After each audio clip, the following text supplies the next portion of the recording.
আপনারা জানেন গতকাল দিনহাটা বিধানসভার শালমারা অঞ্চলে, শালমারা না ওটা নাজিরহাট অঞ্চল, তার শালমারা যে এলাকা, সেখানে পরপর 3 জন রাজবংশী মহিলা নেত্রীর বাড়িতে তৃণমূল কংগ্রেস আক্রমণ চালায়। আক্রমণ চালানোর যে ধরন, সেটাতে তাদের বাড়িঘর ভাঙচুর হয়েছে।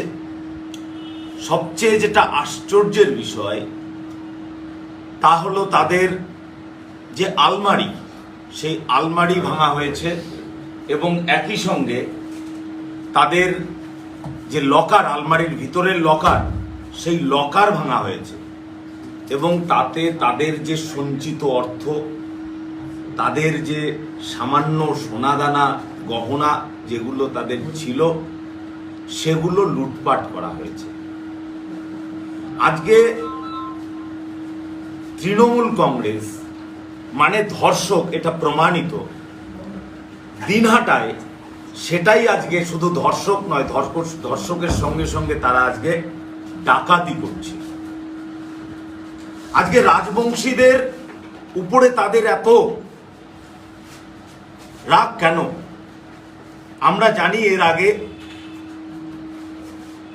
তাদেরই এক বিধায়ক রাজবংশীদের বিশ্বাসঘাতক বলেছিল।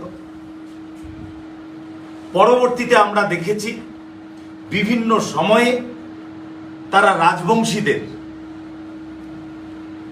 দাবার বোড়ে হিসাবে ব্যবহারের চেষ্টা করেছে, কিন্তু রাজবংশী সমাজ তারা নিজেরা ঠেকে শেখার পরে ধীরে ধীরে তারা তাদের থেকে সরে গেছে, যার জন্য আজকে তৃণমূল কংগ্রেস রাজবংশীদের উপরে তাদের উপরে ক্ষোভ হয়েছে। তাই আমরা দেখেছি মাননীয় মুখ্যমন্ত্রী প্রকাশ্যে বলতে পেরেছেন রাজবংশীরা কোন ধর্মের। আমাদের মাননীয় মুখ্যমন্ত্রী তিনি তার রাজ্যের উত্তরবঙ্গের সবচেয়ে বড় জনগোষ্ঠী, সেই রাজবংশী সমাজকে তিনি চেনেন না। আমরা দেখেছি আমাদের উত্তরবঙ্গে এসে মাননীয় মুখ্যমন্ত্রীকে আদিবাসী সমাজের সঙ্গে যখন তিনি নৃত্যে অংশগ্রহণ করেন, তার হাতে তিনি তখন তাদের স্পর্শ বাঁচানোর জন্য তিনি হাতে গ্লাভস পরেছিলেন। তো সেই দল রাজবংশী সমাজকে তারা ঘৃণা করবে, রাজবংশী সমাজকে তারা অবজ্ঞা করবে, রাজবংশী সমাজের উপরে তাদের আক্রমণ নেমে আসবে, এটা স্বাভাবিক। অতি সম্প্রতি দিনহাটার বিধায়ক উদুবাবু, তিনি রাজবংশী সমাজের গায়ক, যিনি উত্তরের মনীন্দ্র এই নামে একটি ইউটিউব চ্যানেল চালান, তিনি সেখানে কিছু জীবনমুখী গান, উত্তরবঙ্গের প্রাণের ভাষা এবং প্রাণের সুর রাজবংশী ভাষায় তিনি ভাওয়াইয়া গান লিখে সেখানে তিনি আপলোড করেছিলেন। তার পরিপ্রেক্ষিতে মাননীয় মুখ্যমন্ত্রীর উত্তরবঙ্গ উন্নয়ন মন্ত্রী তিনি তাকে ল্যাম্পপোস্টের সঙ্গে বেঁধে মারার নিদান দিয়েছিলেন। তো সেই মন্ত্রীর নেতৃত্বে আজকে আমাদের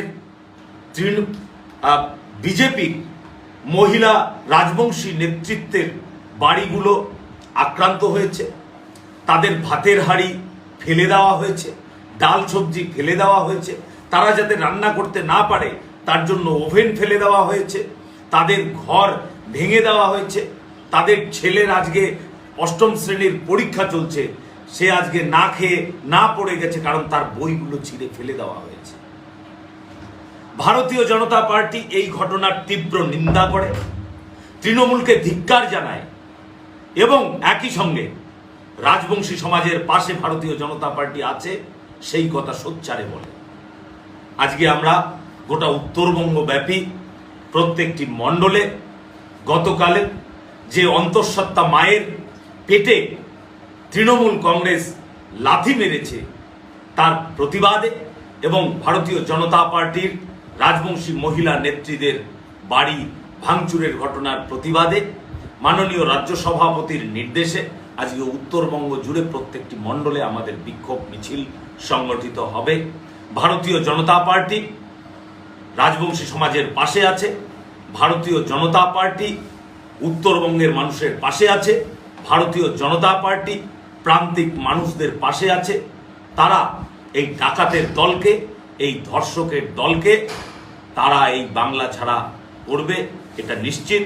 এবং আমরা এই ঘটনার তীব্র বিরোধিতা শুধু করছি না, মাননীয় মুখ্যমন্ত্রীর কাছে প্রশ্ন রাখছি যে মাননীয় মুখ্যমন্ত্রী কি একমাত্র পশ্চিমবঙ্গের বাংলার মেয়ে? আর বাকি সব যারা আছে, গতকাল যাদের বাড়িঘর ভাঙা হলো, তারা কোন ভাষায় কথা বলে? গতকাল যে অন্তঃসত্ত্বা মহিলার পেটে লাথি মারা হলো, তারা কোন ভাষায় কথা বলে? তারা কি বাংলার মেয়ে নয়? এ প্রশ্ন আমরা রাখছি। আমরা দাবি করছি মাননীয় মুখ্যমন্ত্রী সেই বাড়িগুলো আসুন, সরেজমিনে দেখুন এবং যারা এই ঘটনার সঙ্গে যুক্ত তাদেরকে আইনের মাধ্যমে কঠোর থেকে কঠোরতম শাস্তির বিধান করুন। ধন্যবাদ।